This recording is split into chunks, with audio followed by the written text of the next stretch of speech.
तो मुकदमा शुरू होता है आपकी अदालत में। पहला इल्जाम, क्या वक्फ एक्ट 1995 और उसका जो अमेंडमेंट हुआ था 2013 साल में, उसके बाद वक्फ बोर्ड के पास इतना सारे ताकत है कि ये किसी का भी जमीन अपना नाम कर सकते हैं? क्या इसके पास इतना ताकत है कि ये हिंदू लोगों का संपत्ति हड़प सकते हैं? जी दोस्तों, इसके पास शायद इतना ही पावर है।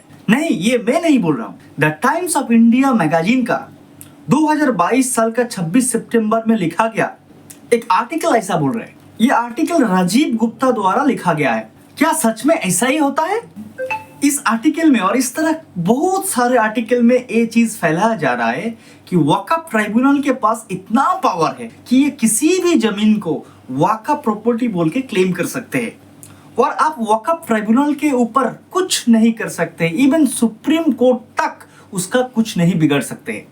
ये बात कितना हद तक सच है? अगर वक्फ ट्राइब्यूनल के पास इतना ही पावर होता तो एंटेलिया, वो मुकेश साहब का घर, लोग कहते हैं कि ये दुनिया का सबसे महंगी घर, उस पर भी वक्फ ट्राइब्यूनल क्लेम किया था। तो एंटेलिया वक्फ प्रॉपर्टी के अंदर क्यों नहीं आया? वो केस कैसे मुकेश अंबानी जी जीत गया? वो तो छोड़िए, वो मस्जिद जिसका सारे पेपर था उसका ऊपर सुप्रीम कोर्ट कैसे ऑर्डर दिया कि वो मस्जिद चेंज करके दूसरा कुछ बना दिया गया है? तो एक्चुअली देखिए दोस्तों, ये अफवाह है, ये डर है जो फैलाया जा रहा है। अगर सच में ही वक्फ ट्राइब्यूनल के पास इतना पावर रहता तो वक्फ प्रॉपर्टी 9.4 लाख एकड़ नहीं होते, 900 लाख एकड़ होते। उस आर्टिकल में ये भी बोला गया कि समझो वक्फ बोर्ड ने किसी प्रॉपर्टी के ऊपर क्लेम किया तो वो उसका ही हो गया। क्या आपको लगता है ऐसा सच में हो सकता है?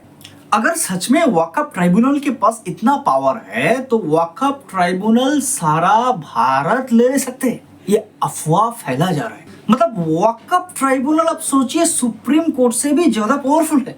मतलब जैसे दिखाने का कोशिश किया जा रहा है कि ये पार्लियामेंट और लेजिस्लेटिव असेंबली से भी ज्यादा पावरफुल है। मतलब बोला जा रहा है कि ये किसी भी लैंड को क्लेम करेगा कि ये वक्फ बोर्ड है तो उसका हो जाएगा। इस देश का एक सचेतन नागरिक होने के बावजूद क्या आपको लगता है सच में वक्फ बोर्ड के पास इतना पावर है या ये सिर्फ फोबिया फैलाया जा रहा है? किसी भी सुस्त आदमी जिसका दिमाग ठीक ठाक काम कर रहा है इस बातों पे विश्वास नहीं करेगा। देखिए, अभी का रूलिंग पार्टी का मेन मुद्दा ये है कि ये लोगों को डराना चाहते हैं। इस देश में prime minister, president, vice president, हर एक स्टेट का चीफ मिनिस्टर जब मुसलमान नहीं है, फिर भी ये लोग बोल रहे हैं कि मुसलमानों से लोगों का खतरा है। ये लोग बोल रहे हैं हिंदू खतरे में है। अब समझिए, जिस देश का प्राइम मिनिस्टर, प्रेसिडेंट, हर एक स्टेट का चीफ मिनिस्टर, आर्मी का हर एक चीफ हिंदू है, उस देश में भी हिंदू लोग खतरे में है।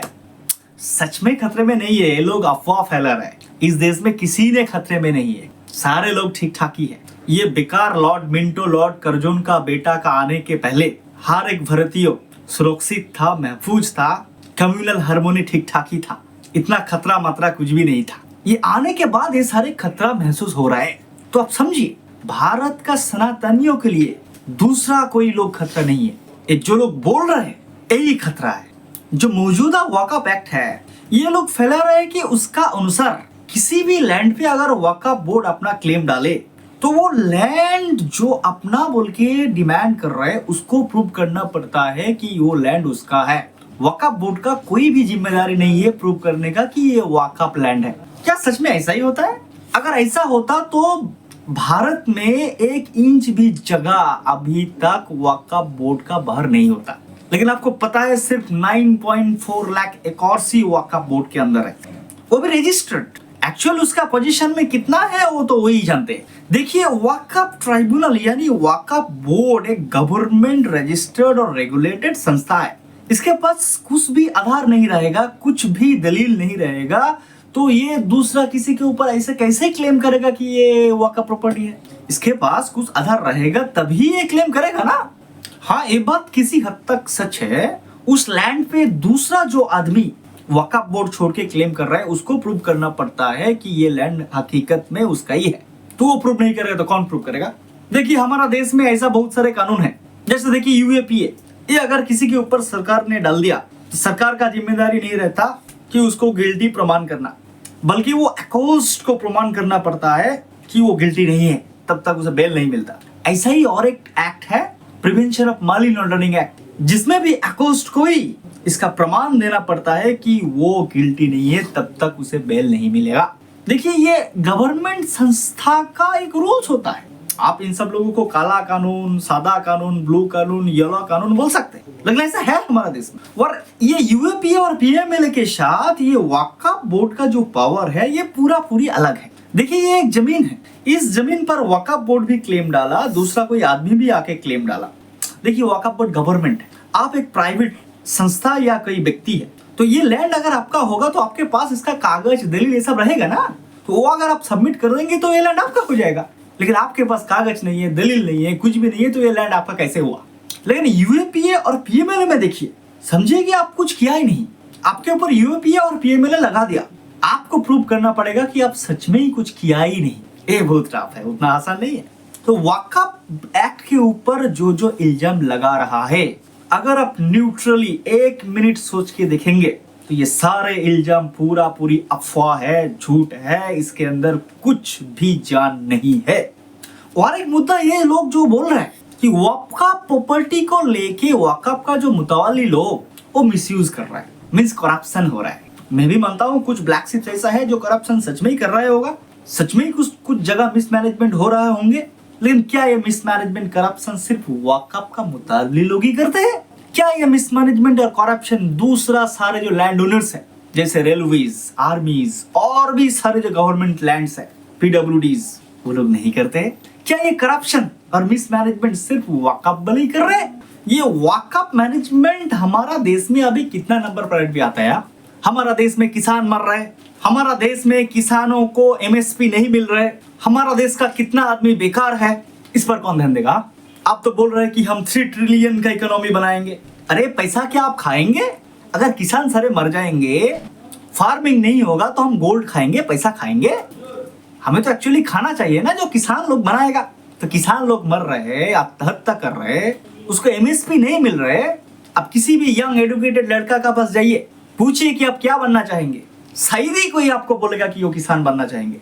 हमारा देश का लगभग 60% से ज्यादा लोग किसान हैं। ये किसान मजदूर अगर काम नहीं करेंगे तो आप क्या खाएंगे?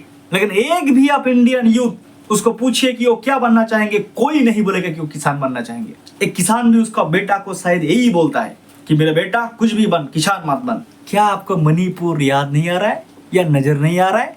मणिपुर में सब चंगासी है क्या? क्या आप उसके ऊपर बिल नहीं ले आ सकते? उधर मिसमैनेजमेंट नहीं हो रहा है, उधर करप्शन नहीं हो रहा है? क्या आप जानते हैं इंडिया में हर एक 15 मिनट में एक लड़की का रेप होता है, वो भी रिपोर्टेड रेप? इसके लिए क्या कर रहे हैं आप? कानून ले आ रहे हैं? आप पड़े हैं वक्फ बिल के पीछे। अरे इस मुद्दा का भी जरूरत ही है क्या? आपने तो आपका फॉरेन पॉलिसी से इंडिया का 4-5 का जितना भी देश है सबके साथ रिलेशन कैसा कि आपको मालूम है, सारे लोगों को भी मालूम है। क्या उस पर आप फोकस नहीं कर सकते? क्या हम चार ही साइड से सिर्फ एनिमीज से घिरे रहेंगे? एक छोटा पड़ोसी देश था बांग्लादेश, वो हमारा दोस्त हुआ करते थे, लेकिन आप क्या किया? वो शेख हसीना को आपने पनाह दे दिया। क्यों? शेख हसीना के साथ इंडिया का लोगों का क्या रिश्ता है? शेख हसीना को पनाह देने से बांग्लादेश के साथ हमारा रिश्ता खराब हो सकते? कौन लगता है वो आपका? इसका पहले भी हम लोग देखे थे और अभी भी वो है। तस्लीमा नसरीन को भी आप लोग पनाह दिया था। वो कौन सा गवर्नमेंट थे उस टाइम हमें पता नहीं, लेकिन गवर्नमेंट ही दिया था। देखिए, भारत का 20% लोग ये चाहता नहीं है कि आप शेख हसीना या तस्लीमा नसरीन को इस देश में रखे, फिर भी आप रख रहे हैं। ये सब क्या चीज है? क्या आपको पता है आप हैप्पीनेस इंडेक्स कितना गिरा दिया है इस 10 साल में? हमारा ह्यूमन डेवलपमेंट इंडेक्स कितना गिरा दिया है आप? तो अभी ये वक्फ बिल फिल का क्या जरूरत है? क्या तकलीफ दे रहा है ये इंडिया को? तो सुनिए, मैं भारत का 150 करोड़ जनताओं को, स्पेशली जो नॉन मुस्लिम है उन लोगों को इस बारे में अपील करना चाहूंगा कि आप ऐसा कुछ कीजिए ताकि गवर्नमेंट देश का जो असली मुद्दा है उससे हमारा ध्यान भटकाने में सफल कम ना हो जाए। ये अपना गलतियों को छुपाने के लिए रिलीजियस कार्ड का इस्तेमाल कर रहा है। इंडिया में ऑलरेडी सिया वक्फ बोर्ड, सुन्नी वक्फ बोर्ड है, ये और 2 वक्फ बोर्ड बनाना चाह रहा है, बोहरा वक्फ बोर्ड, आगा खानी वक्फ बोर्ड। एक्चुअली ये चाह क्या रहा है? ये चाह रहा है कि मुसलमानों को भी बांट दो और उनमें से बोहरा को, आगा खानियों को अपना साइड में ले लो। इसमें इंडिया का क्या फायदा हो? उनका कुछ पॉलिटिकल फायदा हो सकता है, लेकिन इंडिया का क्या फायदा हो?